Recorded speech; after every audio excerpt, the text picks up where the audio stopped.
नमस्कार, मी सुमित शंकर सावंत आणि तुम्ही पाहताय TV9 मराठी। या बातमीपत्रात बऱ्याच महत्त्वाच्या बातम्या बघायच्यात। सुरुवातीची अत्यंत महत्त्वाची आजची बातमी आहे, राज्य मंत्रिमंडळाची बैठक थोड्याच वेळात सुरू होणार आहे।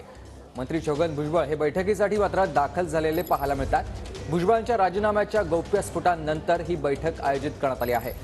छगन भुजबळांच्या भूमिकेवर बैठकीमध्ये चर्चा होणार असल्याची माहिती मिळते। राज्य मागासवर्ग आयोगाच्या सर्वेक्षणावर देखील चर्चा होणार का, याकडे सर्वांचं लक्ष लागलंय। कृष्णा सोनारवाडकर माझे सहकारी आपल्याला अधिक माहिती देतात। कृष्णा,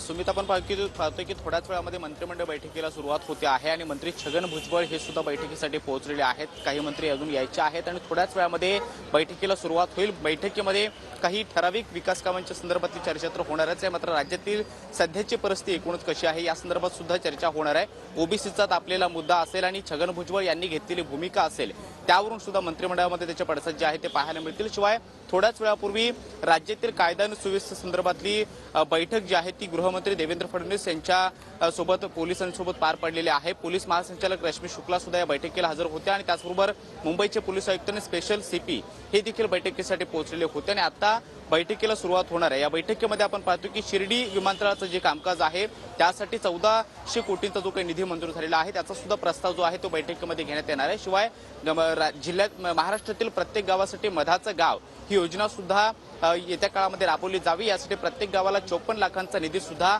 मंजूर व्हावा यासाठी सुद्धा प्रस्ताव जो आहे तो सुद्धा ठेवण्यात आलेला आहे आणि यासह अनेक काही विकास कामं आहेत ती सुद्धा चर्चेत घेतली जाणार आहेत। मात्र सध्याचा ओबीसीचा प्रश्न असेल किंवा महाराष्ट्राचा मराठा आरक्षणाचा मुद्दा असेल आणि मागासवर्गीय आयोगानं मराठा आरक्षणाच्या सर्वेक्षणाचं जे काम पूर्ण केलेलं आहे त्या संदर्भातला सुद्धा अहवाल जो आहे तो सुद्धा चर्चेमध्ये घेतला जाण्याची शक्यता आहे। शिवाय राज्यातील कायदा व्यवस्थेच्या सुव्यवस्थेच्या अनुषंगानं उल्हासनगरमधील घडलेली गोळीबार घटना असेल ती सुद्धा या चर्चेमध्ये येऊ शकते।